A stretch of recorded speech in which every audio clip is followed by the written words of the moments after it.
Muy bien, vamos a comenzar. Amigos y amigas, bienvenidos, bienvenidas a esta edición número 19 de este ciclo de conversaciones Reimaginar lo Humano, que ya tiene un par de añitos dando vueltas, y es un gusto verlos nuevamente después de un tiempo de silencio. Bienvenida Marina, gracias por estar con nosotros. Gracias por la invitación, yo muy feliz. Buenísimo. Nosotros muy, muy felices de tenerte por aquí realmente. Voy a presentarte brevemente, Marina, y luego vamos a hacer una pequeña práctica de inicio. Bueno, amigos, tenemos la tremenda suerte de tener a la doctora Marina Gainza Lain, quien es neuropediatra de la Universidad de Chile y especializada en medicina del estilo de vida por el International Board of Lifestyle Medicine. Ella cuenta con posgrados en alimentación basada en plantas, en niños, niñas y adultos. También tiene un posgrado de investigación de Harvard Medical School. Ella, de hecho, empezó a investigar desde chiquitita, desde los 15 años. Ya nos contará algo de esto. Y actualmente es candidata al doctorado en Ciencias Médicas por la Universidad de Chile. Además, es académica e investigadora de la Universidad Austral de Chile.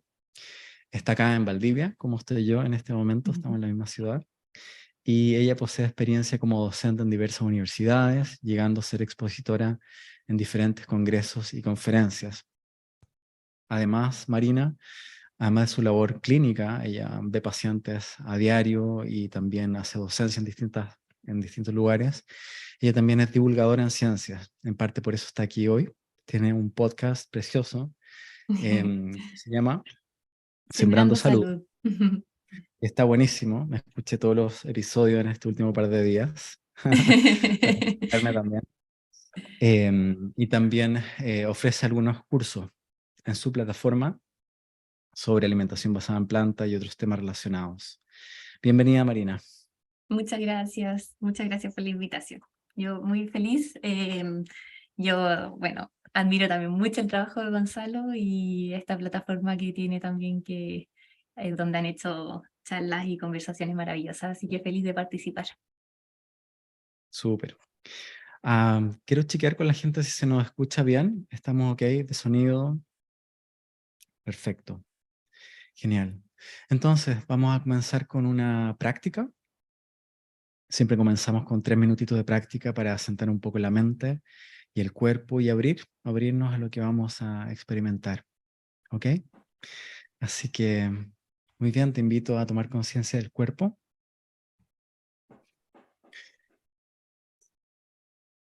Quizás sea útil estirar un poquito la columna. Podemos rotar y relajar los hombros hacia abajo. Si necesitas mover alguna parte del cuerpo que tenga tensión, quizás cuello, hombros, columna. Tomamos un instante para descontraer, abrir, soltar tensiones. Y tomamos una postura de quietud por un par de minutos nada más. Sentimos el eje vertical de la columna, no rígida, pero sí extendiéndose. Y te invito a tomar unas 3 o 4 respiraciones profundas, inhalando por la nariz, llenando los pulmones y exhalando y soltando completamente por la boca, aprovechando la exhalación para soltar el día, lo que ya pasó,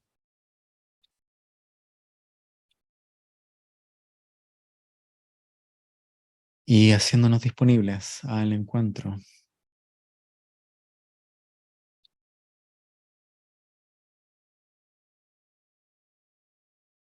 Aprovechamos estas exhalaciones profundas para soltar también el rostro.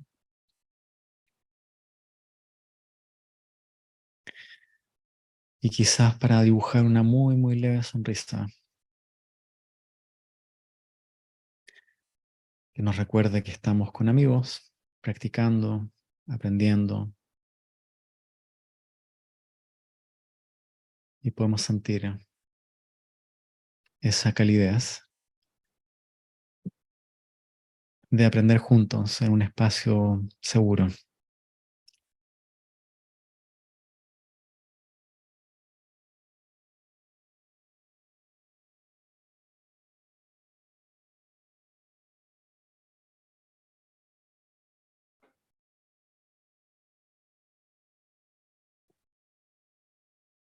Y en estos últimos instantes de esta breve práctica inicial, te invito a preguntarte por qué estás aquí, por qué es importante para ti aprender, reflexionar sobre alimentación, estilo de vida, salud y compasión.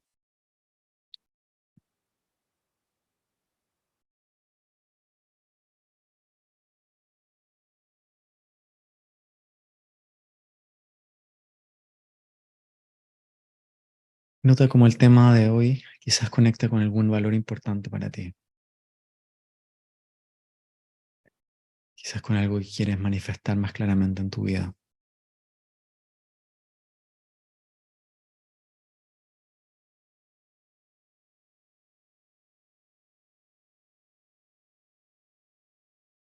Tomamos un par de respiraciones profundas finales,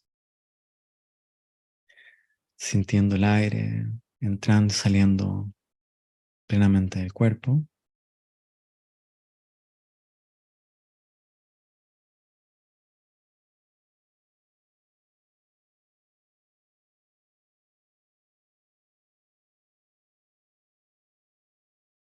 Y suavemente podemos ir moviendo un poquito el cuerpo, abriendo los ojos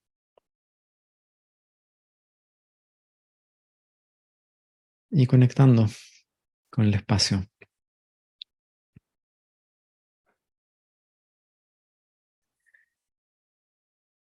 Muy bien. Pues disfrutando la compañía de las 120 y tantas personas que están sumadas a nuestra conversa.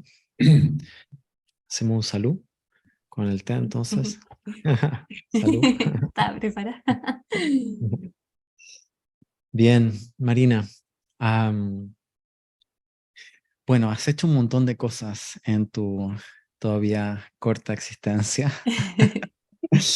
Me gustaría partir preguntándote, ¿cómo has llegado? ¿Cómo es que llegas a hacer lo que haces hoy, a lo que dedicas tu tiempo, tu energía? ¿Cómo fue tu interés por la investigación? ¿Cómo fue que se te fue abriendo este campo en el cual estás ahora? ¿Qué te trajo aquí?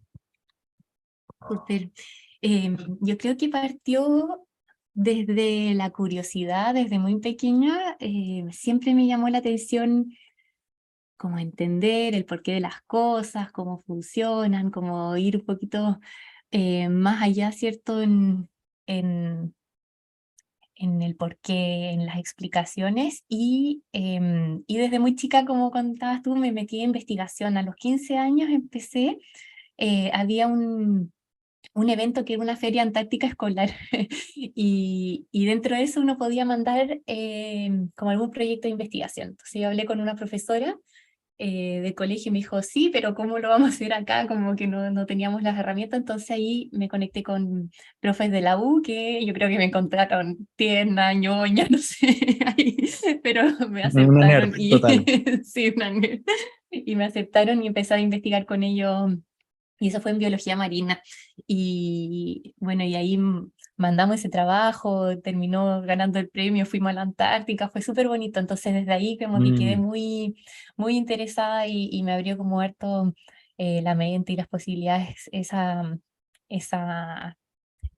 como experiencia. Y después ujú, entré en la medicina, me gustó mucho como conectar eso mismo con los humanos, como que quería siempre estar en la parte de investigación y ahí encontré que podía hacerlo como en muchos temas distintos.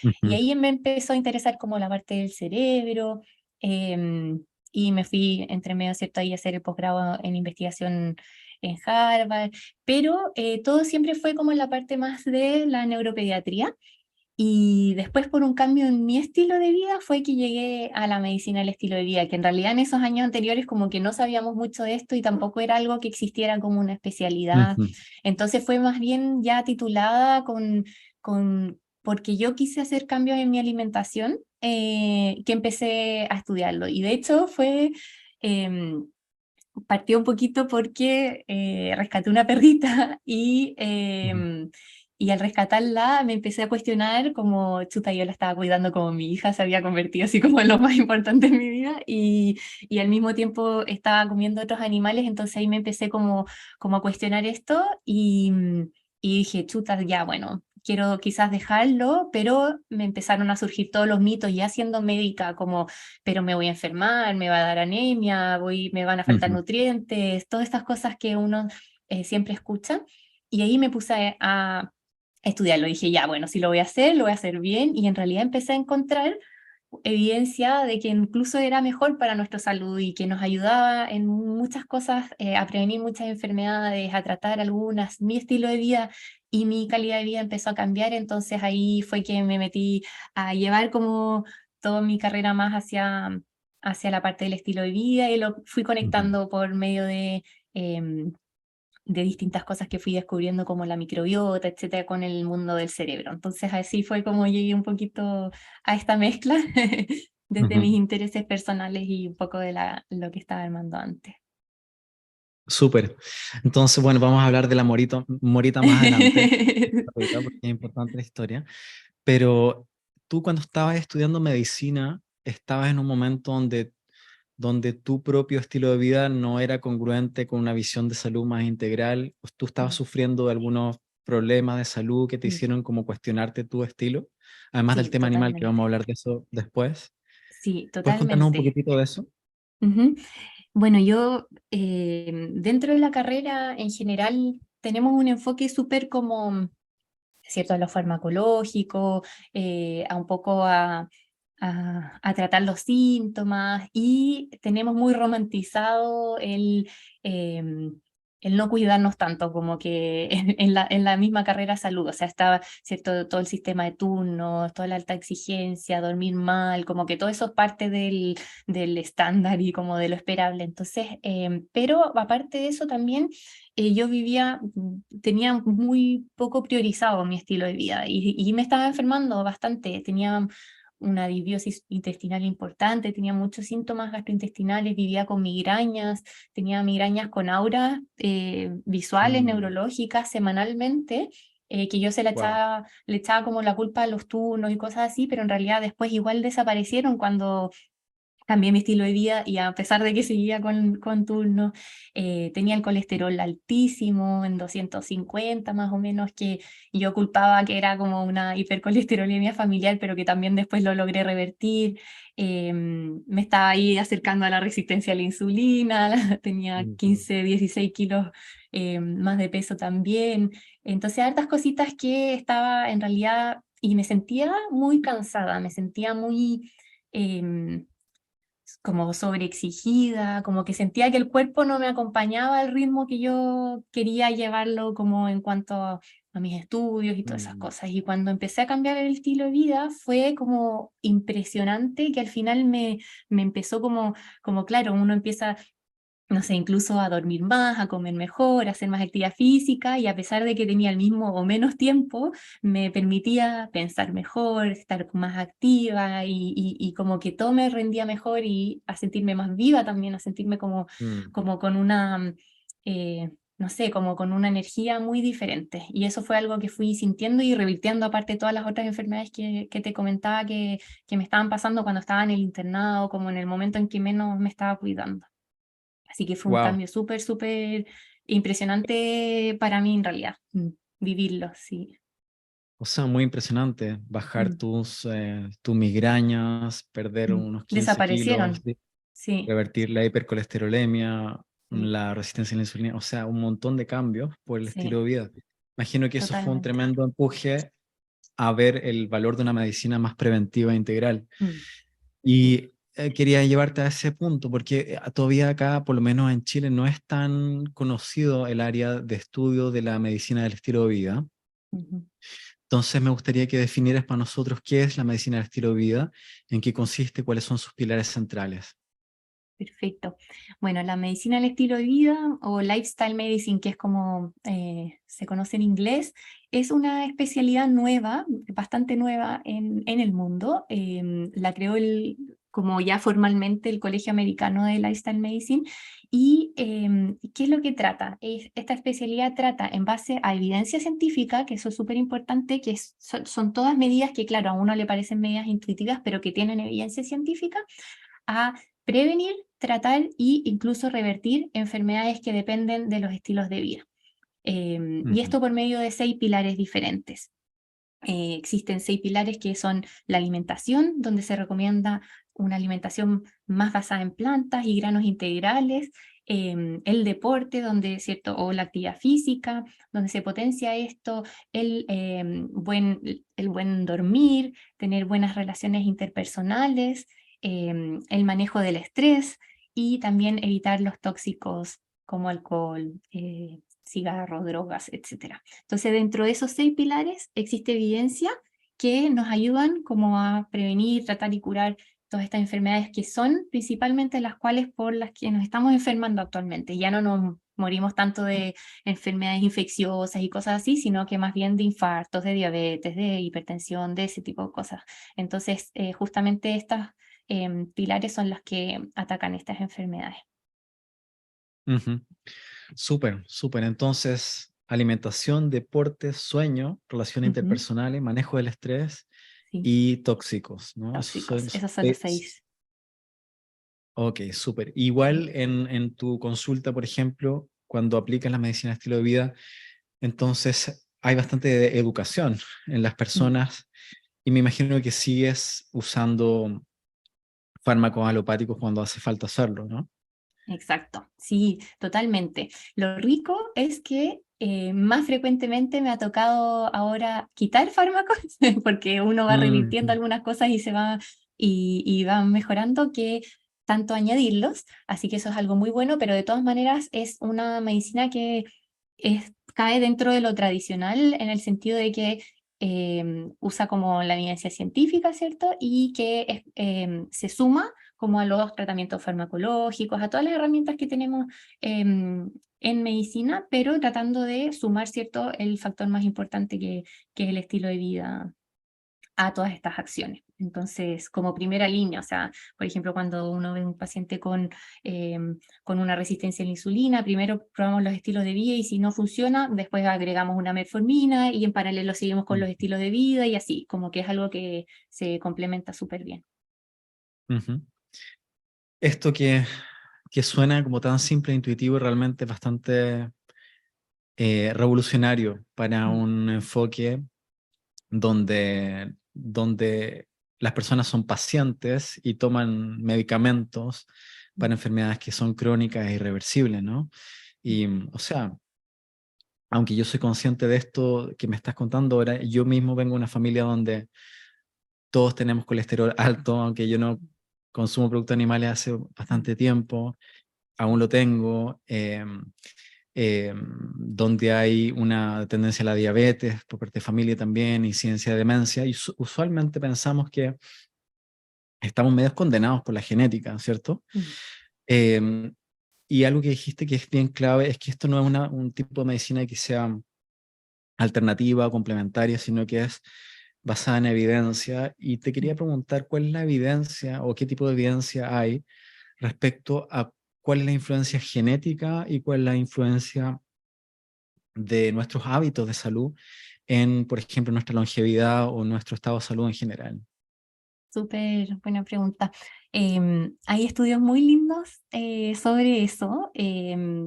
Bueno, en cuanto al porcentaje, se ha visto que de nuestra longevidad, más o menos el 20 al 30% está determinado por la genética. O sea, súper Mm, poquito comparado con todo lo que la puede determinar nuestro estilo de vida. Y hay estudios, por ejemplo, el de las Blue Zones, que son como las áreas azules en el mundo, ujú, que se ha visto como cuáles son los países o lugares específicos donde existe mayor longevidad y qué cosas tenían en comunes. Entonces han mm, encontrado como 5 áreas distintas en el mundo donde la gente vivía muy, muy largo, o sea, eran centenarios y tenían como factores muy comunes en el estilo de vida, y en general eran cierto de alimentación tipo más mediterránea, más basada en plantas, tenían mucha actividad física o movimiento incorporado en su rutina diaria, no tanto como de que fueran al gimnasio, sino que más bien en su día a día caminaban mucho o hacían actividades como que requerían cierto más fuerza, tienen también como mucho sentido de pertenencia, de comunidad, hartas actividades en familia, en grupo, y hartas Ujú. características así que tienen mucho como de un poquito de cada pilar, ¿cierto? Y esto se ha visto que, claro, que prolonga la vida. En ese porcentaje. Y bueno, y en general, por ejemplo, las enfermedades crónicas no transmisibles, que son, o sea, enfermedades que no son, ¿cierto?, contagiosas y que obtenemos como, en realidad, por el estilo de vida, como la diabetes, la hipertensión, el cáncer, las enfermedades cardiovasculares, etcétera. De esas se ha visto que más o menos un promedio, el 80% de esas enfermedades dependen del estilo de vida. O sea, el 20 más o menos es una determinante más genética, pero Mm, el riesgo, el 80%, o sea, si yo tengo antecedentes familiares, igual en un 80% depende de mi estilo de vida. Y en mm, diabetes, por ejemplo, en un 90% depende del estilo de vida. Entonces, súper harto lo que uno puede hacer. Y claro, igual pasa que muchas veces tendemos a tener el mismo estilo de vida que nuestras familias. Entonces, por eso a claro. veces se siente más, ¿cierto? Esa como carga genética. Pero en realidad, si es que uno vive con otros hábitos a los de tu familia, puedes en un 80% como determinar de que en realidad no termines teniendo, por ejemplo, esa enfermedad. Eso me parece muy, muy potente porque me hace Mm, pensar que finalmente son nuestras creencias las que nos enferman también. Porque si yo creo que yo estoy condenado a tener diabetes porque toda mi familia tiene, probablemente tenga menos motivación de hacer un cambio conductual, porque ¿para qué lo ujú. voy a hacer si ya sé que voy a ser diabético, ¿no? Y Exactamente. lo que tú me estás diciendo que en realidad el 80% de la libertad o de mover la brújula hacia dónde va mi salud Ujú. depende de lo que yo decido hacer. Me parece muy, muy potente esa idea. ¿Cómo se ha investigado la relación entre alimentación y salud y longevidad? Si me puedes dar como algunos ejemplos. ¿Se ha investigado como comunidades en particular donde comen de cierta manera? ¿Se ha visto la edad promedio de muerte, por ejemplo? ¿O cuáles son los Sí. modelos de investigación al respecto? Sí, hay hartos estudios y claro, de repente cuesta un poco tener como las poblaciones, pero por ejemplo, hay estudios en comunidades adventistas que tienen como por religión una dieta más basada en plantas, sin alcohol y como algunos factores que hacen que sea como bien distinta de repente a una dieta más occidental, etcétera. Y se ven cambios muy importantes en longevidad, en riesgos cardiovasculares, en diabetes, en hipertensión, etcétera. Y también, por ejemplo, hay algunos metaanálisis que como que resumen un poquito toda esta información en cuanto a alimentación basada en plantas, por ejemplo, em, y muestran una reducción importante en cuando hay una alimentación basada en plantas que reduce mucho la obesidad, ¿cierto? La diabetes, la hipertensión, el cáncer de colon, las enfermedades cardiovasculares como los infartos, etcétera. Y son porcentajes importantes de 15, 20, 25% según la enfermedad en particular, cuando, por ejemplo, uno tiene una alimentación más basada en plantas. Son estudios súper grandes de miles de personas y se ha visto como muy claro, como que ya no hay muchas dudas en cuanto a este tipo de asociaciones. Ok, tú dirías que la evidencia no es controversial al respecto, entonces está bastante claro esa Sí, correlación. sí, está bastante claro, por ejemplo, en cáncer, y bueno, y esto mismo se ve reflejado en las guías internacionales de distintas patologías o enfermedades. Por ejemplo, la guía internacional de diabetes, como de la Academia Americana que ve la parte de diabetes, ¿cierto?, de endocrino.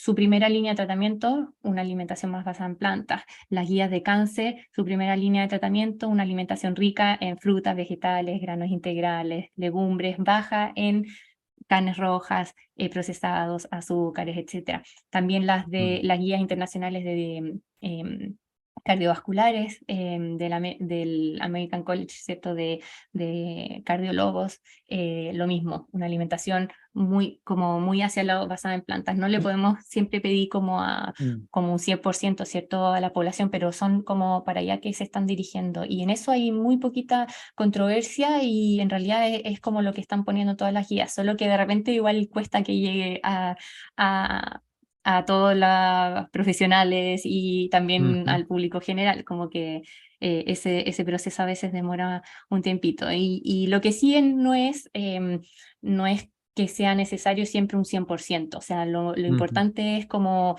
la mayoría de las cosas que uno haga en el día a día. Eso es súper relevante igual. ujú, súper.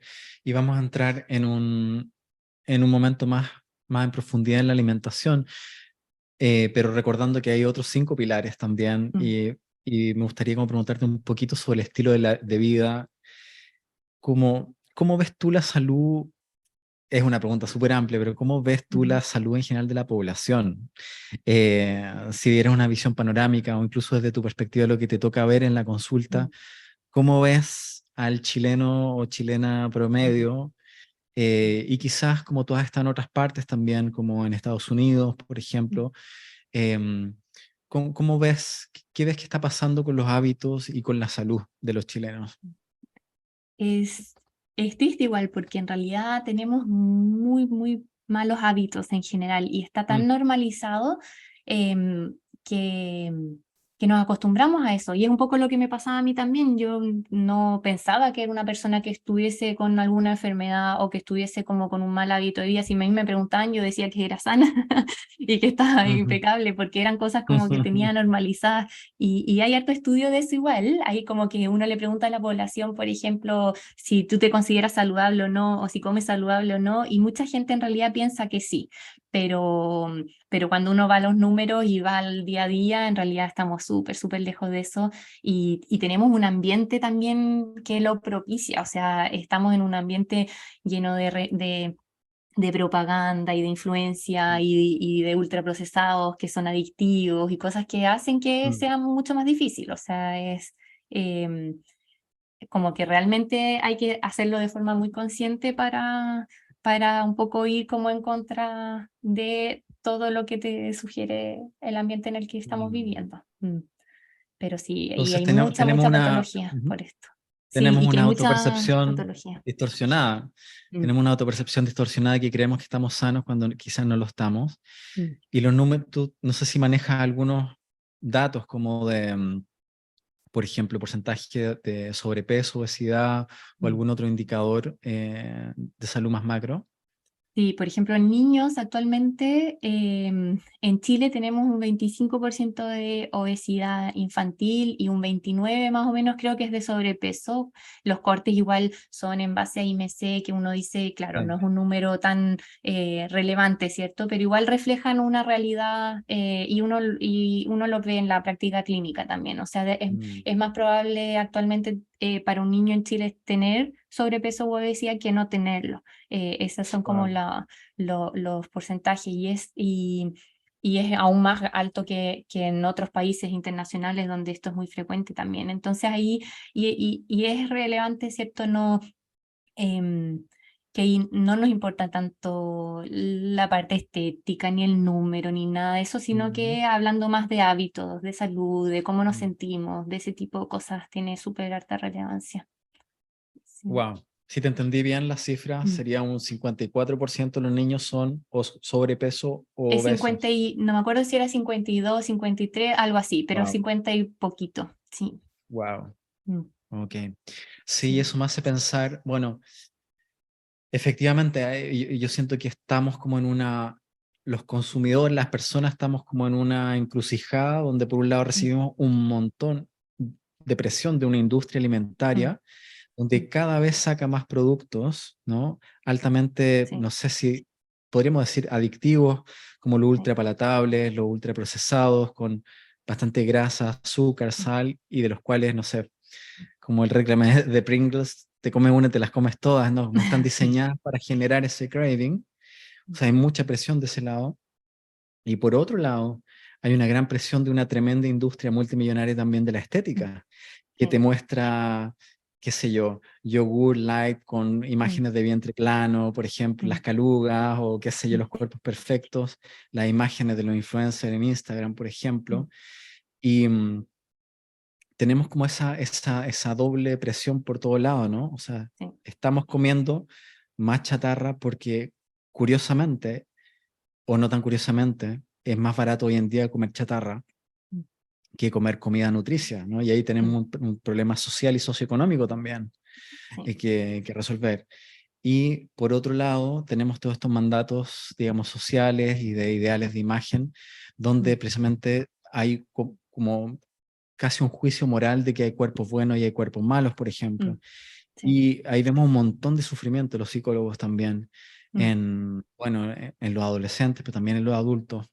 Mucho sufrimiento en esta presión. Y otro elemento más que veo es que muchos de estos alimentos que son altamente procesados, altamente adictivos, cumplen una función emocional importante de regulación, solamente que dura muy poquito tiempo, Muy ¿no? poquito. Sí. Y después te dejan un vacío, más ansiedad y aumenta el ciclo, sí. Funcionan igual que otros tipos de adicciones, en grado menor, pero también te van generando eso.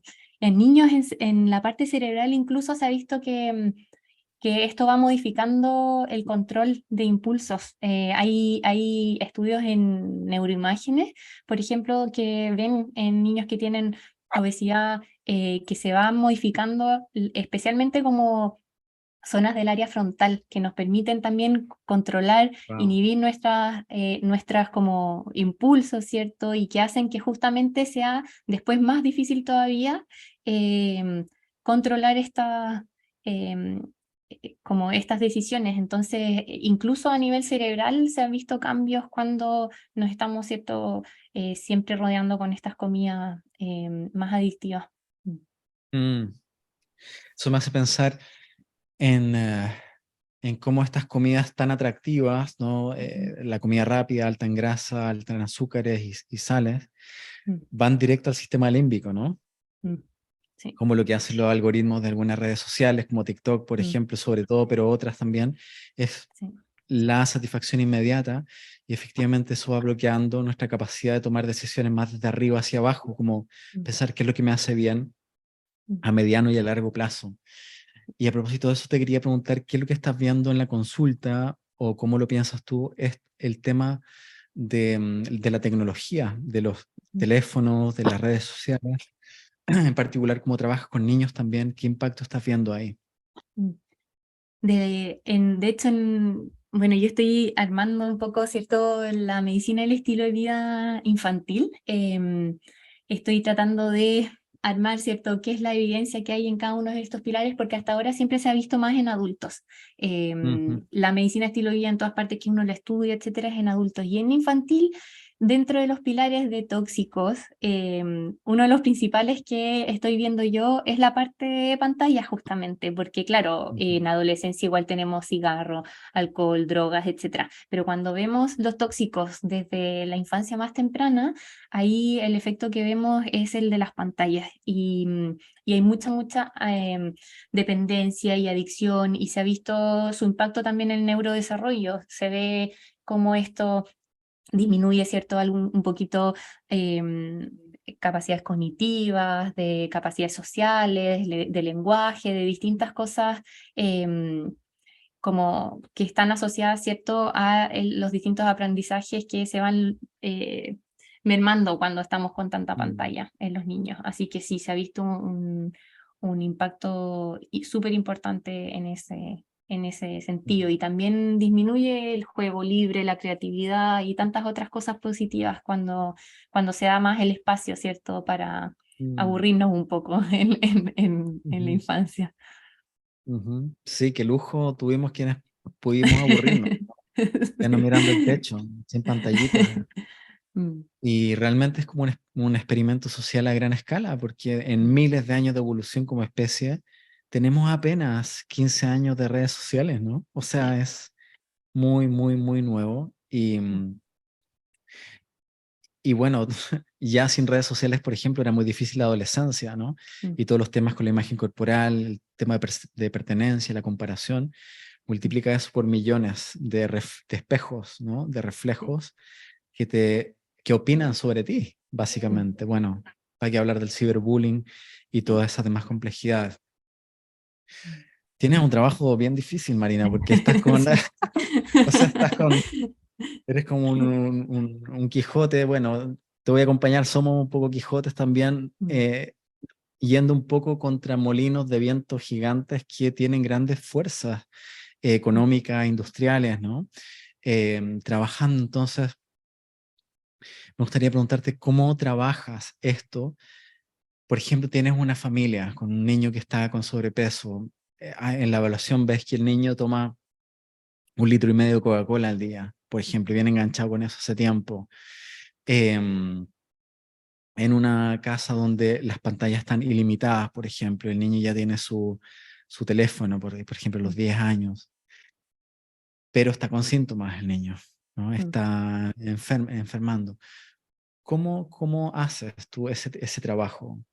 ¿En qué consiste el trabajo con ese tipo de familia, por ejemplo, que te consulta? Súper linda pregunta. Ahí depende mucho del estado un poco en el que consulta la familia, y ahí yo uso Ujú, mucho el modelo transteorético del cambio, que nos permite ver cuando queremos hacer un cambio de hábitos. Existen distintas fases, ¿cierto? En la psicología, de qué tan listos o no estamos de hacer algún cambio. Partimos en la precontemplación, donde ni siquiera sabemos del problema, después pasamos a la contemplación, donde pensamos, ¿cierto?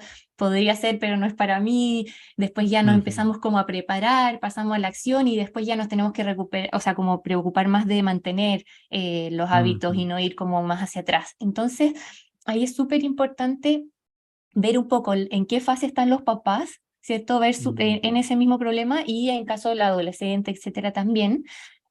A veces los papás están en distintas fases, de repente hay uno solamente que está preocupado, el otro todavía no lo ve, y como que eso ayuda un poco, y según eso yo voy un poco viendo, ¿cierto? Como las indicaciones.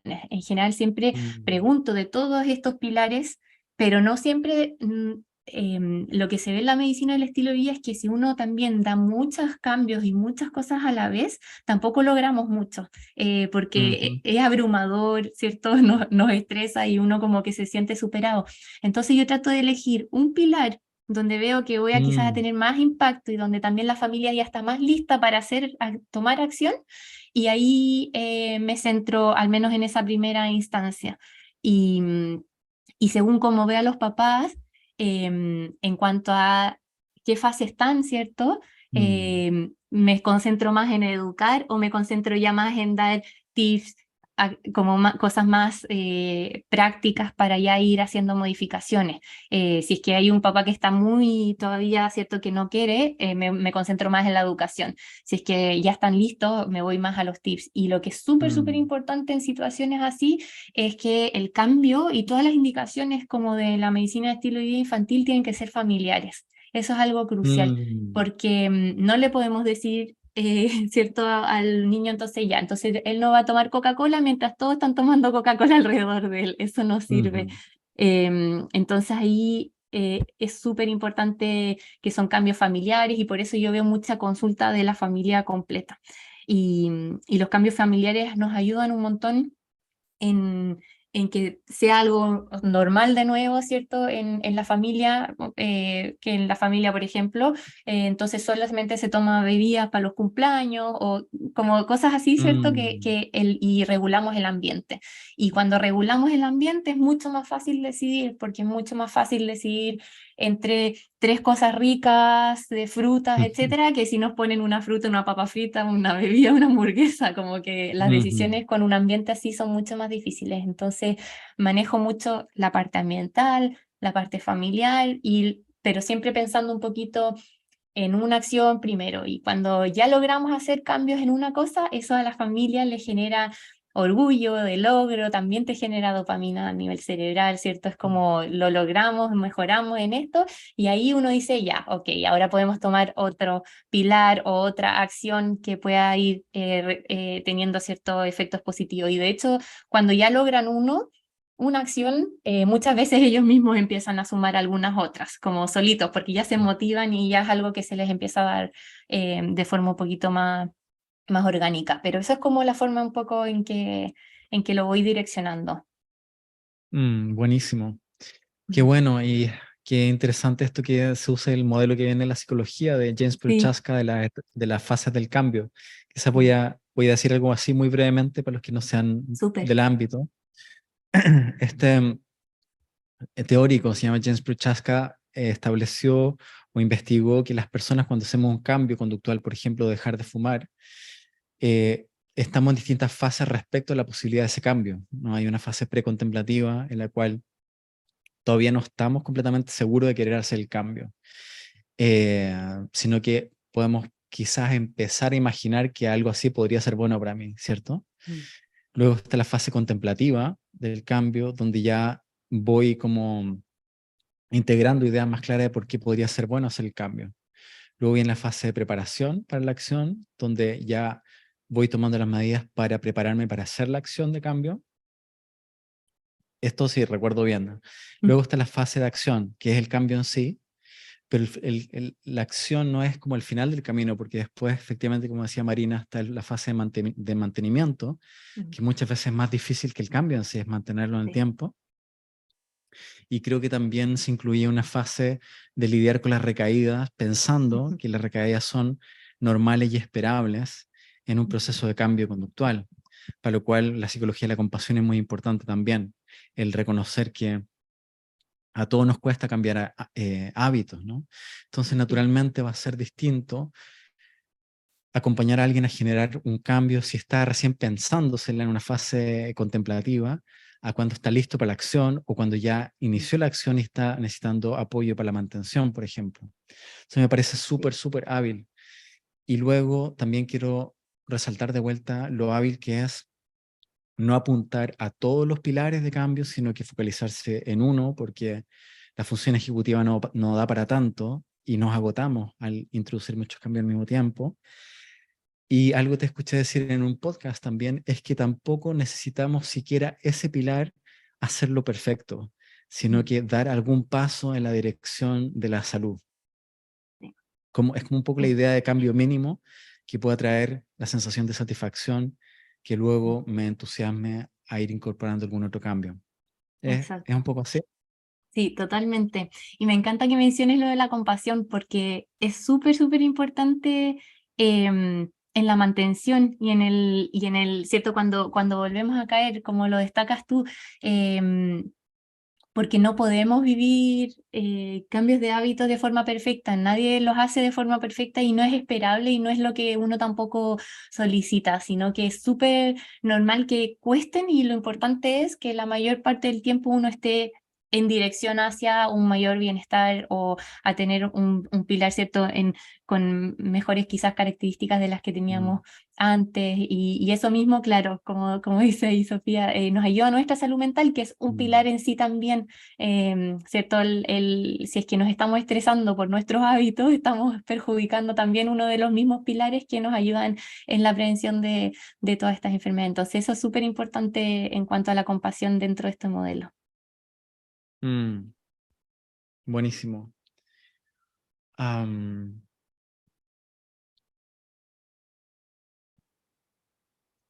Cuando una persona está como en contemplación o en precontemplación, ¿qué hace, cómo motivas a esa persona, a esa familia a considerar un cambio? Ahí va más por la educación. Sí, a Mm, veces ya para que hayan consultado, normalmente es porque alguien está un poquito más listo y eso es mm, algo que, como mi consulta es un poco de estilo de vida, es como bien agradable porque en general tienden a consultar cuando al menos alguien en la familia está como dispuesto, ¿cierto?, a hacer un poquito de modificaciones y de cambio. Entonces eso es algo como súper bueno. Pero pasa que cuando uno está fuera de esto, ¿cierto? Fuera de quizás una consulta de estilo de vida, mucha gente está en esa etapa. Y ahí es más bien la educación. Y puede ser que Mm, esa persona se vaya y quizás ni siquiera con un cambio todavía como indicación.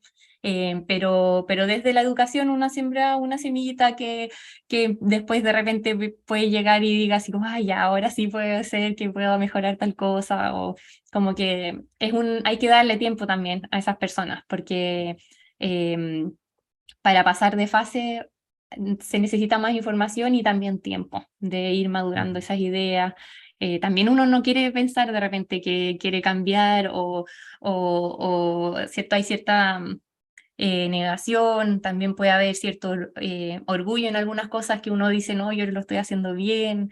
Entonces, a veces hay hartas fases ahí dentro, dentro de cada etapa del cambio que tienen su importancia y que a veces demoran un poquitito. ujú.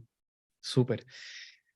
Y por último, antes de entrar a más de frente a la alimentación, hay mucha gente que está viendo esta reunión o el video posteriormente que son practicantes de mindfulness. Ujú. Me gustaría preguntarte qué piensas tú de la práctica de mindfulness y qué rol crees tú que tiene en este ámbito de la medicina del estilo de vida. Súper. Bueno, tiene un rol súper importante porque es uno de los 6 pilares y dentro del manejo del estrés es el que más evidencia científica tiene. El mindfulness es el que se ha visto que tiene también cierto eh, evidencia científica para prevenir dentro de estas enfermedades y para ayudarnos en que los otros de los pilares también vayan funcionando un poquito mejor. Así que de todas maneras es el que justamente más se promueve dentro de la medicina estilo de vida, así que si es que están haciendo eso, tienen un gran check ahí en ese, en ese pilar y está súper, súper bien. Ujú. ¿Y tú practicas con tus pacientes, les enseñas prácticas, les mandas audios? ¿Cómo lo haces? Te los mando a ti, a alguno, a otra o a otra, pero sí, igual les enseño algo básico al principio, pero yo no estoy como entrenada en enseñarlo, así que ahí yo los derivo y por eso es tan importante el trabajo multidisciplinario, pues, de que tengamos ciertos Mm, psicólogos, nutricionistas, etcétera, participando en conjunto y cada uno ayudando en ujú, lo que más les sirve, ¿cierto? Pero, por ejemplo, que me preguntan harto en la parte de microbiota intestinal, o sea, ahí el mindfulness hace maravillas en realidad en todo lo que es conexión con el cerebro, intestino, y siempre ahí yo derivo también, mando algunas sugerencias para partir, pero trato de que ojalá lo puedan hacer igual con guía y que si es que les gusta, ¿cierto? Que lo vayan aprendiendo y todo eso. súper. Vamos a hacer un intercambio ahí entonces. Oye, entremos más a fondo en la alimentación y quiero hacer aquí una pausa para decirle a la gente que está viendo es que muchas de las preguntas que estoy haciendo y yo me he inspirado en las preguntas que me mandaron. Me llegaron más de 130 preguntas para para este encuentro. Se inscribieron unas 600 personas, muchos no están aquí porque lo ven después, pero quería agradecer y celebrar la curiosidad y el interés que genera este tema que me parece en sí mismo muy autocompasivo y muy compasivo también, el interesarse por estos temas realmente. Y estamos yendo un poco en este arco a hablar un poco desde tu historia, aquí en la medicina del estilo de vida. Vamos a entrar ahora a la alimentación y nuestra salud y después finalmente ampliar un poco nuestra alimentación y la compasión hacia los demás seres y los ecosistemas, ¿no? Entonces, entrando un poco a la alimentación y has nombrado este concepto de alimentación basada en plantas, un par de veces me gustaría invitarte a clarificar qué es específicamente la alimentación basada en plantas. ¿Es lo mismo o no a ser vegetariano o a ser vegano? Y si hay algunos lineamientos como generales o consensos sobre la utilidad de la alimentación basada en plantas en el suelo preventivo o curativo a nivel de la salud humana. Ujú. Súper. Bueno, la definición es que hay algunas diferencias, ¿cierto? Con el estilo de vida. Es un tipo de dieta. La dieta Ujú. basada en plantas es un tipo de dieta, entonces se define en base a lo que incluye, ¿ya? Que incluye legumbres, granos, ojalá integrales, frutas, verduras, semillas, especies. Entonces, y hay diferencias de repente en la literatura en si es que esto es en un 90% o puede ser en un 100%, varía, como que puede ser la mayor parte del tiempo o completamente el 100% del tiempo, pero es en base a lo que incluye y es una alimentación en base a alimentos reales, integrales, de la feria, ese tipo de cosas. Por otro lado, tenemos los estilos de vida que pueden ser, por ejemplo, vegetarianos o veganos, y es distinto porque estos se basan en qué es lo que uno excluye. Entonces, los vegetarianos, por ejemplo, excluyen los productos de origen animal, las carnes, ¿cierto? Se excluye las carnes, algunos excluyen también el pescado, y los veganos excluyen todos los productos que sean de origen animal, como los lácteos, es cierto, todas las carnes, por supuesto, los huevos, etcétera, pero también es un estilo de vida que va más allá de la alimentación, en el sentido de que el veganismo trata, cierto, de evitar la crueldad animal. Al final, en base a eso es su definición, entonces también excluye el testeo en los animales, los circos, usar cuero, todo ese tipo de cosas. Entonces es muy distinto que una alimentación basada en plantas, pero pueden coexistir. Un vegano puede tener una alimentación basada en plantas y alguien que tiene una alimentación basada en plantas puede ser vegano, pero no son lo mismo. Y un vegano también puede comer papas fritas y Coca-Cola todo el día, si quisiera, pero eso probablemente le enfermaría, ¿cierto? Entonces la evidencia, cuando uno la revisa y uno habla de una alimentación basada en plantas, es ojalá obviamente alejarnos de los procesados y todo y acercarnos a lo que es una alimentación basada en plantas y granos integrales. Esa es la recomendación y esa es la que tiene como la evidencia científica, ¿cierto? Y en ese sentido, como comentabas tú, si es que hay beneficios y todo, se ha visto que sí, o sea, muchos, muchos beneficios. La OMS ya, por ejemplo, ha clasificado como cancerígenos tipo 1 las carnes procesadas, que son todos los tipos de carnes como embutidos, salames, salchichas, etcétera, que ya están en la misma categoría de cancerígenos que el cigarro. O sea, porque hay completa evidencia de sus mecanismos y de todo, de que esto nos produce cáncer, especialmente cáncer de colon, pero también otros. Y las carnes rojas están clasificadas como cancerígenos tipo 2, que nos hacen que también, ¿cierto? Solo que con un poquitito menos de impacto que las procesadas. Entonces, claramente que cuando empezamos a reducir estos productos nos trae muchos beneficios y como les comentaba antes, eso se ha visto, por ejemplo, más o menos en porcentajes. A ver si tenía alguno por ahí, era como un 25% menos, por ejemplo, de enfermedades cardiovasculares, un 15% menos de cáncer. Se ha visto porcentajes así súper, súper importantes en cuanto a el cambio en alimentación y en salud. Así que es algo muy recomendable, pero lo que sí es importante es que requiere cierta planificación, ¿cierto? Como todas las alimentaciones, al final, si queremos sacarle todo su provecho, lo ideal es planificarlos para que no sea solamente que estamos sacando la carne y comiendo, por ejemplo, el arroz solo o la pasta sola con salsa, sino que la estamos incorporando legumbres todos los días y estamos complementando todo lo que se necesita, ¿cierto? Y suplementando la vitamina B12, que esa es la única cosita que hay que agregar si es que uno toma una alimentación más basada en plantas. Hablemos un poquito más de eso, porque venían varias preguntas ahí de la gente que va a estar con nosotros hoy. Dos preguntas. ¿La alimentación basada en plantas es adecuada para cada etapa de la vida? Me refiero a infancia, vejez, lactancia, embarazo. Por ejemplo, ¿es posible adoptar una alimentación basada en plantas desde el nacimiento? Sí, es posible. Hay papers de las posiciones de la Sociedad Americana de Nutrición muy completo, donde revisan todo, cada uno de los nutrientes, etcétera, y se concluye que es factible en todas las etapas de la vida, incluyendo embarazo, lactancia, recién nacidos, adultos mayores, deportistas de alto rendimiento, en cualquier etapa de la vida, mientras tenga planificación y suplementación de vitamina B12. Y eso es algo que es súper importante, que lo de la planificación tampoco va como solamente a estas alimentaciones. Al final, a cualquier Mm. alimentación, si uno de verdad le quiere sacar su potencial, lo ideal es tener un poquito de planificación dentro de la alimentación. Pero es importante este como statement se hace, ¿cierto? Para que tampoco sea como sin haber estudiado nada, sin Sí. ninguna indicación, porque ahí podemos empezar como a tener más problemas. Y esos son como los casos como malos de repente que uno escucha, pero cuando está planificada, cuando está suplementada la B12, se ha visto que tiene beneficios en todas las etapas de la vida y que en niños también, en embarazo, en todo, y que es súper seguro.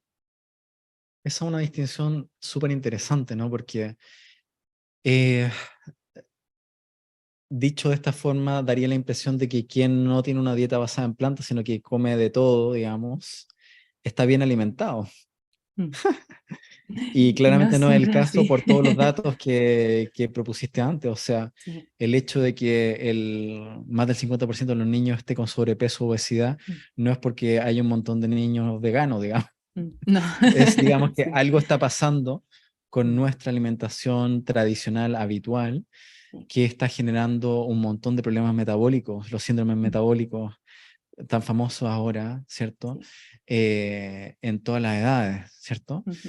Exacto. Em, la pregunta habitual que hace la gente, bueno, ¿y de dónde se obtiene la proteína, no? Ujú.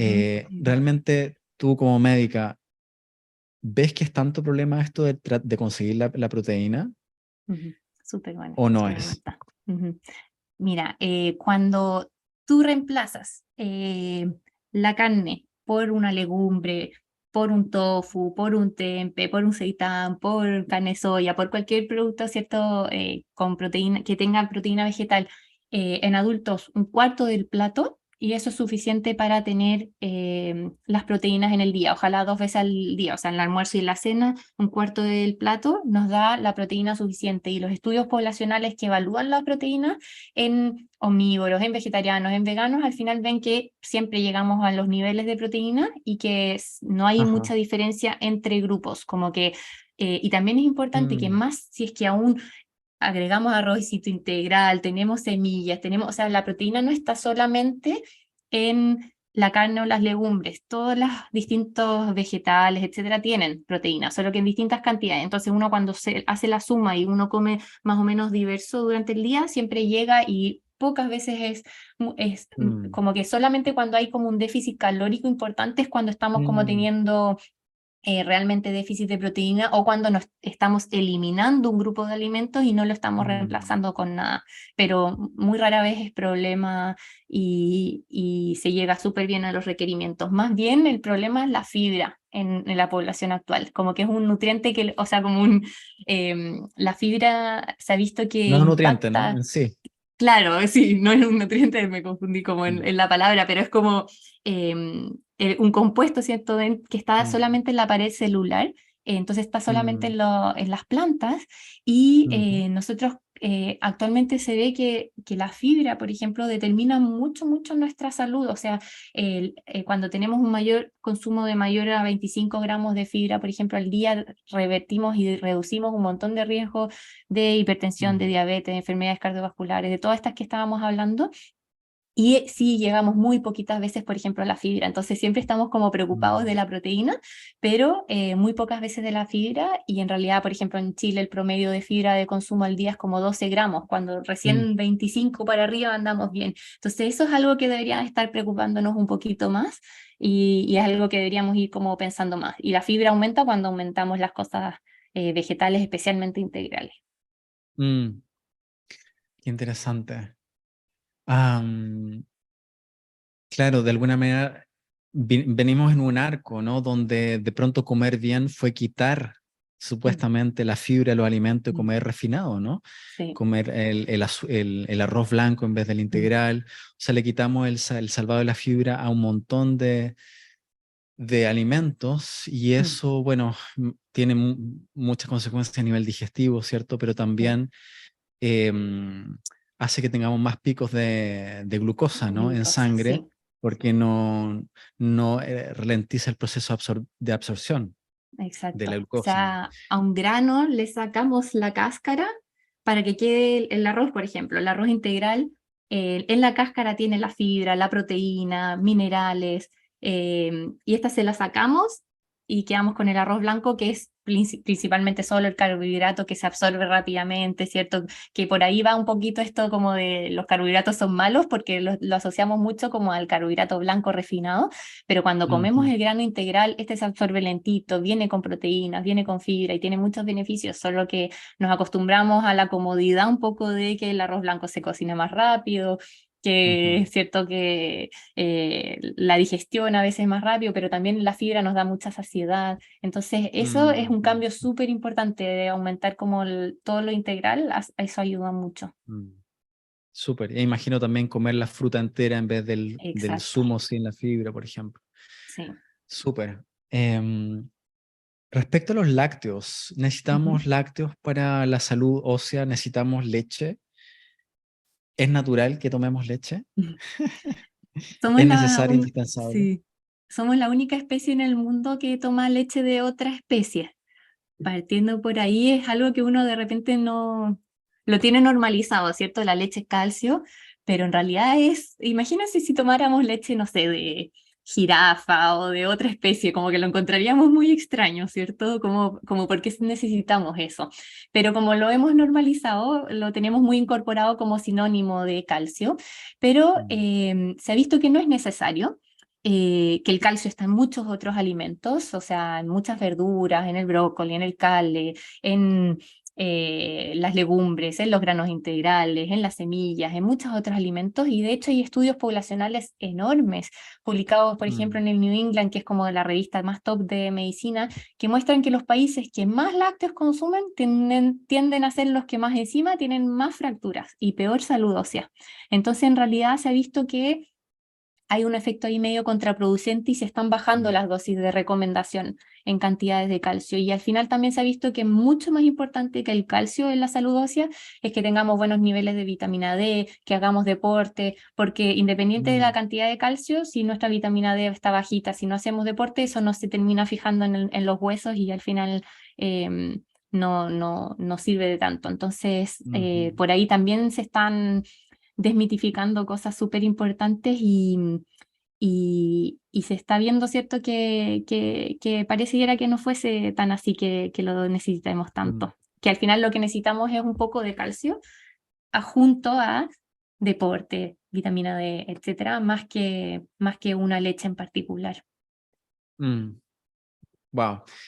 Mm. Bueno, ahí está el tremendo poder de una industria súper grande y poderosa, Sí, ¿no? Ahí porque hay no sé, una insistencia por décadas, sí. ¿no? Leche, huesos fuertes, ¿no? Bueno, Ujú. yogur, huesitos, qué sé yo, ese tipo de Sí. inventos que hay realmente bueno, hay mucho dinero puesto en campañas así, Sí. pero no está Y de soportado por los la evidencia. gobiernos también. Y sí, es algo que también como que lo apoyan financieramente los distintos gobiernos. En Estados Unidos los que hacen las guías de la alimentación de la población es el mismo departamento que se encarga de la agricultura y del consumo Mm, de leche, y por eso es el país en que más se promueve cierto, tanto consumo de lácteos, pero se ha visto que al final no es algo que sea necesario en tantas cantidades. Y también otra cosa que hay que no normalizar es que muchos tenemos una intolerancia a la lactosa, o sea, el 70% de la población tiene síntomas cuando toma leche, y eso no es por como, wow, 70%. ¿cierto? El 70%, sí, y hay Wow. poblaciones que son incluso más, pero y uno se siente muy distinto. Yo tenía intolerancia a la lactosa y vivía con síntomas y lo normalizaba porque era como, ay, qué rico el quesito y como no importa, valía la pena, pero en realidad vivir sin eso fue un cambio importantísimo. Y eso igual es importante, como si es que es algo que no le cae mal. Que sepan que no es algo obligatorio que tienen que estar consumiendo y que hay otras formas de obtenerlo, y que las leches vegetales fortificadas vienen fortificadas con calcio también en la misma cantidad y te entregan la misma cantidad de calcio Mm, que una leche de vaca también. Entonces, si es que uno quisiera mantener como un nivel alto, y si de repente, no sé, uno dice, quizás en la alimentación, como no la tengo tan variada, no estoy llegando quizás a todos los requerimientos desde las verduras, una leche vegetal al día te puede dar como ese boost extra como para llegar a los requerimientos más altos, pero, Mm, pero incluso sin eso también se puede desde la alimentación. ujú. Súper. Mariana, no sé si estoy abusando de tu tiempo, pero No, está yo súper feliz, interesante. ¿Estáis pregunta bien? nomás. Ok. Sí. Entonces, si está bien por ti, vamos a poner un límite como de 20 minutos más hasta las 8:30. Bueno, ¿Está bien por ti? sí, Para ir no tengo nada redondeando. después Bacán, súper, obligatorio. súper. Am, entonces, nos está mostrando un montón de evidencias que que es contra lo que hemos aprendido la mayoría de nosotros por muchísimo tiempo y que además va muchas veces en contra de cómo nos hemos como organizado respecto a qué es lo agradable, qué es lo normal, ¿cierto? Mm, Cuando una persona hace un cambio de vida en un contexto familiar, es complejo también.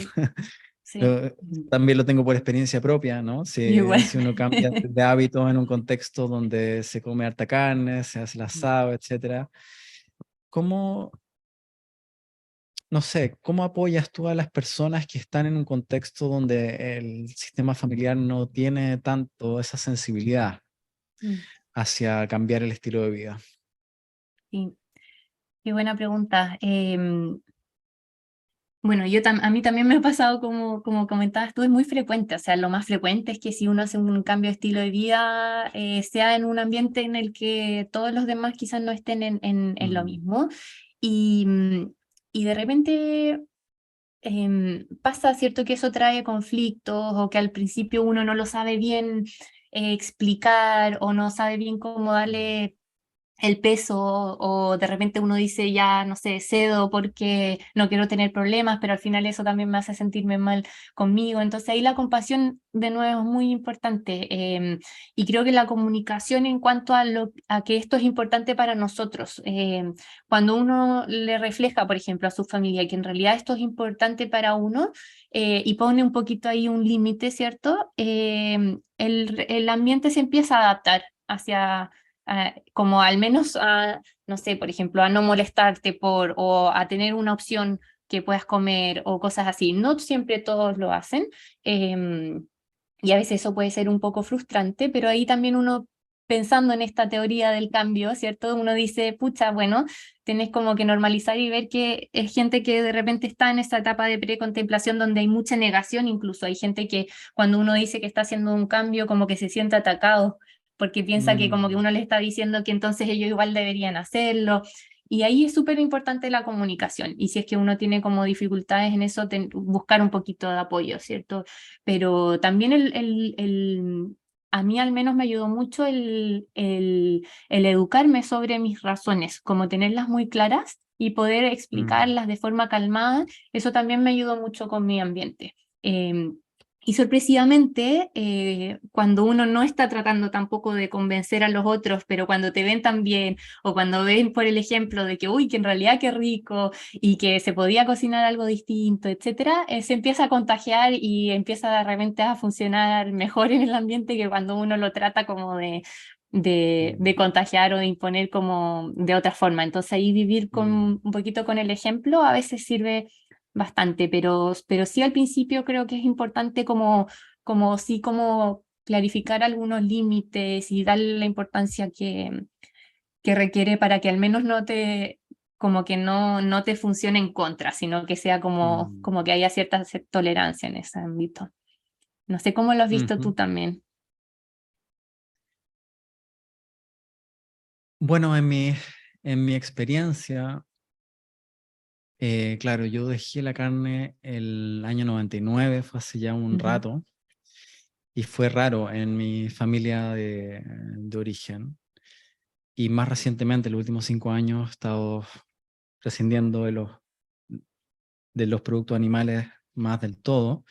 ujú, Em, y lo que he visto es que ese como escepticismo, inquietud o crítica, burla ha cambiado bastante y, no sé, por lo menos en mis papás que a lo mejor están conectados acá, ellos mismos comen menos carne que hace 20 años atrás, ¿no? Porque también creo que se ha ido expandiendo una cierta conciencia Sí. de que es problemático también Mm, consumir carne. O sea, ya entró, creo, a la cultura el hecho mm, de que las carnes rojas, por ejemplo, mm, son un problema. Creo que todavía no ha entrado a mm, la cultura otros puntos, por ejemplo, cuál es el impacto, cuál es la relación entre el consumo de carne y cambio climático, crisis climática, que mm, a todos nos preocupa, pero la mm, mayoría no hacemos el cambio más básico y central que tenemos a la mano para no contribuir a la crisis climática. mm, Nos preocupa la crisis mm, del agua en muchos sí, países y no nos detenemos a ver, como tú comentas en un podcast, que una mm, hamburguesa, para hacer una hamburguesa, se consume la cantidad de 2 meses de duchas, ¿no? mm,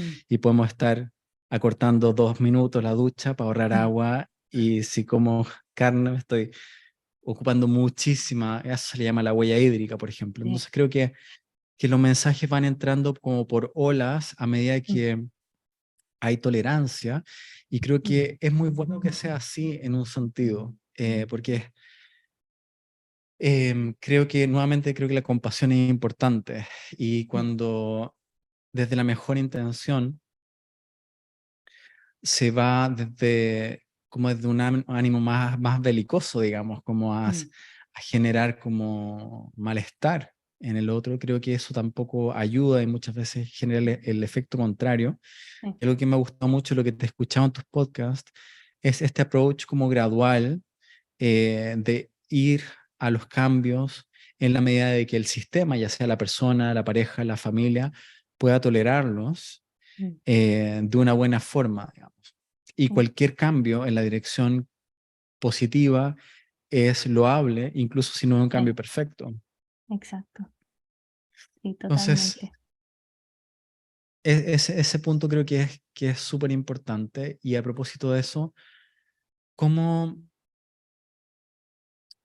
cómo trabajarías de manera compasiva con alguien que, por ejemplo, está con obesidad o, por ejemplo, está con diabetes tipo 2? También aprovecho de preguntarte, ¿es reversible una Ujú. condición crónica como la diabetes tipo 2 o la hipertensión a través de cambio de estilo de vida, cambio de alimentación? Si tú has tenido experiencia clínica o si tienes conocimiento científico. Súper. Es reversible, especialmente, por ejemplo, la diabetes tipo 2 es reversible con cambio de estilo de vida. Y yo lo he visto en mis mismos pacientes. Hay también ciertos reportes, la literatura científica, hay casos famosos como que salen, hay un documental del alcalde de Nueva York que tenía una diabetes tipo 2 así con daño neurológico y estaba perdiendo la vista y todo, y la revirtió con una alimentación basada en plantas y hace ahora mucho, como cuenta mucho sobre esto, etcétera. Y sí, se puede revertir. Y yo creo que, obviamente, ¿cierto? A veces hay factores externos, por ejemplo, una hipertensión, a veces hay un problema renal en específico, pero estamos hablando de la mayoría de los casos en donde esto viene del estilo de vida, ¿cierto? Y, y en ese sentido, un approach compasivo, ¿cierto? Y que se usa mucho en la medicina de estilo de vida es el dar indicaciones positivas, en el sentido de cuando nosotros sugerimos aumentar cosas que nos hacen bien versus tanto el limitar las cosas que nos hacen Mm, mal. Eso ayuda mucho, mucho, mm, mucho. Por ejemplo, en la diabetes, en todas estas enfermedades crónicas, se ha visto que el aumentar los granos integrales, el aumentar la fruta, aunque a muchos ciertos le tienen mm, mucha fobia y miedo a la fruta, en realidad te ayuda mucho en la reversión. Yo a una paciente que era como vi en la familia, entonces la vi a ella que tenía una diabetes importante. Y ella le encantaba la fruta, pero siempre se la habían prohibido porque tenía diabetes. Y yo un mm, poco le expliqué, ¿cierto? Todo este trasfondo, le conté sobre la evidencia científica y le dije toda la fruta que tú quieras que podía comer, o sea, empezó a comer 5, 6, 7 frutas al día. Y empezamos a revertir y a sacar medicamentos, y en un par de meses ya estábamos en la mitad de los índices de su glicemia, de todo, ¿cierto? Como de la insulina, etcétera. Y ese tipo de cosas, ¿cierto? Cuando damos estas indicaciones positivas, nos ayuda mucho en que sea algo compasivo, porque también no estamos restringiendo cantidades, sino que estamos eligiendo las mejor. Y también pasa que cuando aumentamos, por ejemplo, las frutas, disminuimos los ultraprocesados, disminuimos el picoteo entre comidas de productos light o de productos como quizás como mucho de la galletita, y ya terminaba, como por la ansiedad, terminaba comiendo tortas y dulces, pero no comía la fruta. Mm, Entonces le aumentamos la fruta y dejó de comer esas cosas porque ya está, cierto, con su dosis ahí de azúcar contenta, y que va asociada a la fibra y todo eso. Entonces yo creo que por ahí funciona mucho mejor. Y a mí me pasó también, eso, como yo te contaba, bajé 15, 16 kilos, pero fue totalmente sin mucho esfuerzo, sin sufrimiento, sin nada, solamente desde esta indicación positiva, como del de aumentar estas cosas que nos dan mucha saciedad, que justamente tienen menos densidad calórica y que nos proveen mucha más salud y satisfacción, etcétera. Entonces, por ahí yo creo que funciona mucho mejor, y por lo mismo mm, yo no doy como indicaciones de peso, de cantidades, sino como mm, mucho más dirigido a esto. ujú. Buenísimo. Qué bueno ese punto. Creo que nos podemos quedar con eso como algo importante, ver que funciona más aumentar lo que nos hace bien que estar Ujú. peleando con restringir lo que nos hace mal, digamos. Muy bueno. Creo que funciona en varios ámbitos de la vida realmente, porque Sí. quita el foco del conflicto realmente, Ujú. ¿cierto? Sí. Eh, y es propositivo. Súper. Vamos a entrar en nuestro último ratito en la salud planetaria, la ecología y la Ujú. compasión hacia otros seres no humanos, porque ha sido súper humanocéntrico. Hemos sido Ujú. muy especies-céntricos, ¿no? Hemos sido especistas. Y claro, hay muchas razones para disminuir el consumo de productos animales, ¿no? El otro día Ujú. había a una de las Kardashian que estaba adoptando una dieta vegana, pero todas las razones tenían que ver con el cuerpo, con la, qué sé yo, la Sí. salud, etcétera. Pero bueno, tenemos a un enfermo que está súper complicado, que es el planeta Tierra. Mm. Está en fase crítica, ¿no? Estamos perdiendo más de 100 especies al día. Somos parte y autores de lo que se llama la sexta extinción masiva. Mm. Eh, en julio se registró el mes más caliente de toda la historia que se ha registrado, las temperaturas. Mm. Se han derretido porciones de la Antártica del tamaño de continentes. O sea, estamos en una situación bien compleja Sí. y quería preguntarte, ¿cuál es el vínculo entre lo que me echo a la boca y la salud planetaria? ¿Cómo sería una dieta para mantener la salud no de la persona, sino que del planeta? Me encanta. Bueno, la salud planetaria se está estudiando como una ciencia nueva, y hay publicaciones muy bonitas sobre esto. Hay una comisión que se llama la It Lancet, de la revista Lancet, donde publican qué es lo que es la salud planetaria y cómo nosotros podemos beneficiarla, y con eso también beneficiarnos a nosotros. Y es la salud, ¿cierto?, que determina cómo nosotros estamos más saludables, pero al mismo tiempo más saludables también con todo nuestro ambiente, con el planeta, etcétera. Y se ha visto que un plato de salud planetaria, o sea, que nos reduzca a nosotros nuestras enfermedades, y que también tenga el menor impacto hídrico, el menor impacto en contaminación, en gases invernaderos, etcétera, sería justamente un plato más basado en plantas, donde ojalá la mitad del día fuesen de frutas y verduras, un cuarto del día de granos integrales y un cuarto del día de, ojalá, legumbres, proteína vegetal, con opcional cantidades pequeñas de productos de origen animal. Entonces, se llega a las mismas conclusiones, ¿cierto?, que por la parte de la medicina de estilo de vida, de cómo estamos más saludables nosotros. Eso también justamente es lo que hace que esté más saludable el planeta, y los números son impresionantes en cuanto al impacto de esas decisiones cuando nosotros pensamos cómo nosotros podemos ayudar en la crisis climática. Hablamos, por ejemplo, de, no sé, pues bueno, quizás viajar menos en avión o cosas así, ¿cierto? Ducharnos Ujú. más cortitos, pero en realidad el impacto mayor que podemos tener como seres humanos es nuestra alimentación. Ese en porcentajes es mucho más que todas las otras acciones que podemos hacer individualmente, ¿cierto? Porque nosotros no vamos a controlar quizás lo que hagan algunas empresas, pero sí lo que podemos hacer dentro de nuestra alimentación y que más encima elegimos 3 veces al día. Entonces, tenemos muchas oportunidades ahí como de voto, ¿cierto? De qué es lo Mm, que se está produciendo también. Y lo que uno empieza a comprar mm. más, mucha gente se empieza a producir más y menos de lo otro, y los cambios son muy importantes. En porcentajes, por ejemplo, la producción de carne y de lácteo ocupa más o menos el 83% de las tierras de cultivo y produce el Wow. 60% de las emisiones agrícolas de gases invernaderos, pero solamente el 18% de las calorías que consumimos y poquito también de las proteínas. Entonces, usamos muchos recursos naturales, medioambientales, para producir algo que en realidad nos otorga poquito y que más encima hemos visto que nos está enfermando. Entonces ahí tenemos mucho poder de decisión individual, ¿cierto? Y que efectivamente tiene un impacto, no es como que no sirva de nada. Wow. Sí, es como para detenerse a tomar un poco Mm, esos números, ¿no? sí. Eh, Dijiste 80% más o menos de las De tierras las tierras, cultivables, sí, y en vez de 60% de las producir, emisiones.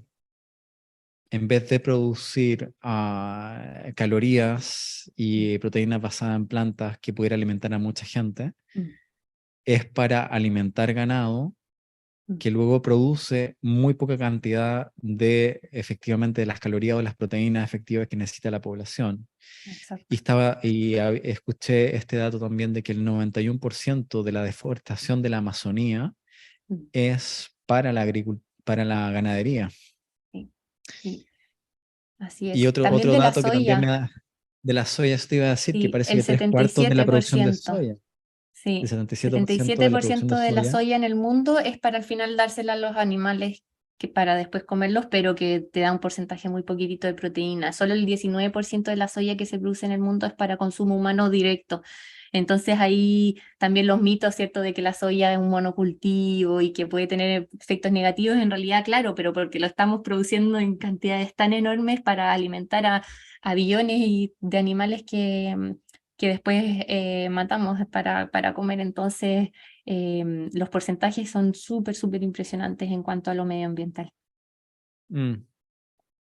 Wow. A un nivel más personal, ya que nos Ujú. estamos cerca de la hora. ¿Qué te pasó con Morita? A ti. Con la ¿Quién es Morita. Morita? Bueno, sí, la Morita es mi perrita, la rescaté. Y ella fue lo que me hizo a mí empezar como a cuestionar eso. Me pasó un día cocinando un pollo, que ella viene, como que me salta, me abraza y yo le toco la pierna y era igual, igual que el pollo que estaba cocinando, entonces me dio un nervio. Yo dije como chuta, cómo me justifico, ¿cierto? ¿Cómo hago esta división de eh, esto lo cocino y a ella la amo? Entonces ahí empecé un poco a cuestionarme. Pero yo pensé que era necesario, yo de verdad pensaba que teníamos que comer animales para estar saludables o para vivir. Entonces ahí fue como donde empecé a buscar, a investigar, a cuestionarme, y encontré que en realidad no era así y que estaba la medicina estilo de vida y la alimentación basada en plantas que se podía hacer bien. Entonces ahí fue que surgió esto. Y también ahí me empecé a interesar como en los motivos, ¿cierto? Desde la psicología que tenemos para de por qué comemos animales o de por qué, ¿cierto? eh, Nos cuesta como verlos como iguales o lo vemos tan distinto, o por ejemplo un perro que una vaca. Y hay mucho estudio de la psicología de eso, súper interesantes, como términos como el especismo, el carnismo, ¿cierto? Que tienen una base teórica atrás súper importante. No Mm, sé si los profundizamos un poquito. podría ser, o sea, es muy llamativo realmente, pues Mm, sabemos que los animales sienten, lo ujú, sabemos porque nos relacionamos con nuestros perros, nuestros gatos. mm. Sabemos, la mayoría de la gente, que los cerdos, por ejemplo, tienen una inteligencia igual o superior a la de los perros, que Sí. las vacas tienen sensibilidad, tienen familia, etcétera. Mm, Sabemos Bueno, sabemos porque muchos activistas han sido los que han denunciado. Es difícil saberlo Mm, si es que uno no se mete en ese mundo sí, porque todo eso ocurre detrás de paredes de, de paredes muy bien protegidas, altas. digamos. Sí, ¿Qué sí, pasaría realmente si es que viéramos lo que mm, ocurre detrás de esas paredes? Pero exacto. desde tu experiencia, tu mirada, ¿qué es lo que pasa que nos permite acariciar a nuestro perro y casi dar la vida por el perro, digamos, y al Mm, mismo tiempo tener estarnos comiendo una vaca o un cerdo mm, al lado, digamos? sí. Sí, es una mezcla de cosas que se han ido estudiando. También me sorprendí mucho en el momento cuando lo empecé a pensar y es muy así, o sea, por ejemplo, no sé, estos casos, por ejemplo, de que salió, ¿cierto? Que vendían anticuchos de perrito en Estación Central y Ujú, todos nos escandalizamos mucho, pero nos ujú, escandalizábamos mientras comíamos una vaca. Entonces, como que hay una mm, y esa diferencia de qué especie merece, ¿cierto?, nuestra compasión y qué especie no, es el especismo. Y dentro de eso se ha estudiado otro término, que es el término del carnismo, que lo acuña Melanie Joy, una psicóloga que tiene hartos libros y cosas súper interesantes sobre esto. Y ella lo plantea como que tuviese tres pilares un poco que hacen, que permiten que el carnismo exista. El carnismo, ¿cierto?, es como el sistema de creencias que nos condiciona a comer ciertos animales y no otros. Y dentro de eso tenemos un poco la justificación, ¿cierto? Em, el hecho de que existen todos estos mitos, de que nosotros pensamos de que lo necesitamos, entonces lo hace mm, necesario, que sabemos, ¿cierto?, dentro de lo que hemos hablado, que en realidad no es tan así. Por otro lado, también tenemos la negación, la invisibilidad, que el sistema hace que esto sea muy invisible, o sea, nunca vamos a, en el día a día, te puede llegar, ¿cierto?, la carne en el plato, pero no ves en tu mente en realidad ese animal, como que está algo invisible. mm, Entonces ahí también se plantea, ¿cierto? Si es que tuviésemos los mataderos abiertos o a todos algo nos generaría, ¿cierto?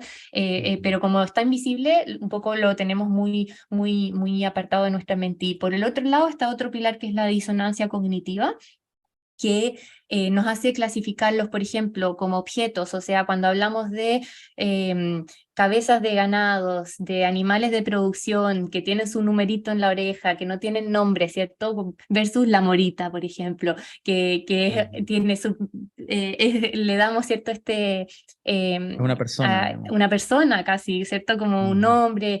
Entonces, como hacemos esa disonancia cognitiva, los tenemos separados, claro, una identidad, mm, los tenemos separados y pensamos, esos son animales para eso, pero en realidad sienten igual que nuestro perrito. Entonces, esos pilares dentro del carnismo hacen que a veces ni siquiera nos cuestionemos, o que si es que lo empezamos a cuestionar, digamos como, bueno, es parte de la cultura, es parte de las tradiciones, es parte de lo necesario, y ahí uno va rompiendo un poquito esa, mm. esos como eh, pensamientos que están ahí tan instalados y que son potenciados obviamente por la industria y por todas estas otras cosas. Totalmente. Mm, Sí, a veces pienso que lo que estás diciendo y proponiendo, que lo vimos primero desde todo el área de la salud individual, es decir, desde el punto de vista egoísta, podríamos decir, ujú, sí. pero que es congruente con un punto de vista ecológico, como habíamos hace un ratito, y ahora desde un punto de vista moral, que Mm, si yo puedo vivir bien e incluso mejor, según los mm, datos, sí. sin aportar el sufrimiento, la crueldad, el maltrato y el Mm, asesinato de seres, ¿cómo se justifica hacerlo realmente? Es ujú, una pregunta muy, muy potente. sí. Pero claro, se considera radical esta propuesta hoy, Mm, mm, pero no se considera radical que matemos a 7.000 millones de pollitos machos porque no sirven a la mm, industria del huevo, por ejemplo. ujú, Se considera radical dejar los alimentos lácteos, pero no se considera radical violar sistemáticamente a las vacas para que queden sí. embarazadas y después arrebatarle su hijo, mandarlo al matadero Mm, mm, y que las vacas queden esclavas dando leche. mm, Las vacas no dan leche porque sean vacas lecheras, dan leche porque fueron mm, madres. sí. Y porque O le sea, quitamos normal, el ternero para que el ternero. sigan, O sí. sea, a veces pienso, Marina, que mm, esta abogacía por los derechos de los animales y el respeto a esa sensibilidad era tan radical como hace 200 años decir que no debiesen haber esclavos, mm, o decir hace 80 años que la mujer a lo mejor podría votar también, a lo mm, mejor debiese votar la mujer, radical, ¿no? sí, O que a lo mejor no está bien pegarle a los hijos mm, hace 30, 40 años. mm, Son sí, los ismos, ¿cierto? El machismo, el mm. racismo y ahora tenemos el El especismo. sexismo, ahora el especismo. Y en la época donde esos existían, era radical pensarlo, ¿cierto? O estar en contra de ellos o hacer acciones en contra de eso. Pero en ese sentido, ¿en qué parte de la historia uno quisiera estar, ¿cierto? En la situación presente, donde esos ya están como más zanjados y ya no están, ¿cierto? Tan, quizás tan presentes, pero sí el especismo y en 50 años más, si es que miramos para atrás, ¿en qué lado de la historia te hubiera gustado estar? ¿En el que apoyaba o no este ismo de la época, ¿cierto? Y así Mm. vamos expandiendo un poquito nuestros límites de la compasión. Y eso es algo muy bonito y que ya no tenemos tantas razones, ¿cierto?, para no hacerlo. Es más bien costumbres y cosas así, pero se puede vivir bien sin estar dañando a otros seres vivos sintientes. Entonces eso es algo súper relevante. Gracias, gracias por compartir eso. A un autor, creo que fue Edward Wilson, que decía que me sorprende ver cómo los seres humanos estamos aserruchando la rama del árbol de la vida sobre el cual estamos parados, ¿no? Mm, Parece que estuviésemos haciendo eso, mm, y en el sentido el trabajo de gente como tú, Marina, es no sé, yo te escucho y siento como que surge de ti como mucha fuerza, pero mucho amor también mm. en tu manera de plantearlo. Y ya estando en la hora, en 1 hora 35 de conversación intensa, te quiero agradecer tu tiempo, tu trabajo, el amor que pones en ello, en el cuidado de los seres humanos y en el cuidado de los animales también. A nombre de ellos que no tienen voz para Vos. agradecértelo, te lo agradezco yo. Ay, gracias. Qué lindo. Y, y nada, yo creo que me gustaría invitarte más adelante para una segunda vuelta de muchas cositas más que podríamos seguir Me profundizando. Muchas, encantaría. muchas gracias. Muchas gracias. Muchas gracias a todos también ahí que están escribiendo, preguntando. Em, Quiero invitarlos igual si es que quieren profundizar en esto, en octubre voy a tener un nuevo ciclo de mi curso de alimentación basada en plantas. Todo lo que necesitas saber sobre alimentación basada en plantas es un curso teórico y práctico de 8 semanas donde les enseño con mucho detalle sobre cada vitamina, sobre cada nutriente, pero también con recetas, con clases de cocina. Entonces aprendemos a cómo hacer tofu, cómo hacer todas estas cositas ricas que nos pueden ir ayudando y cómo reemplazar el huevo y todas las cosas que uno quiere ir haciendo dentro de la alimentación basada en plantas. Así que si es que se motivan por habernos escuchado y todo, les quiero dejar igual un código de descuento. Es cultivar la mente, que, ¿cierto? Para la ocasión en que estamos, cultivar la mente, lo ponen en mi página web que es sembrandosalud.cl y pueden tener un descuentito en el curso si es que les interesa profundizar en estos conocimientos. Yo feliz, feliz. Y bueno, Bacán. dejar los invitados al podcast, que es gratuito, ¿cierto? Ujú. Que es Sembrando Salud.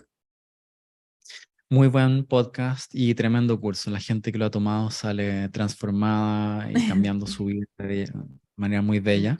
Entonces Mm, si te parece, voy a enviar ese código al mailing a la gente súper. que se inscribió para esta charla, cuando les mande el video también, por si quieren volver a verlo o verlo si es que no pudieron estar acá. Ujú, ¿Te parece? súper, Y el genial. podcast está buenísimo, no se lo pierdan, Sembrando Salud. Voy a Ujú. eliminar a nuestro destacado, Marina, para ver a Ya. la gente antes de despedirnos. Ahí volvemos a ver a las caritas.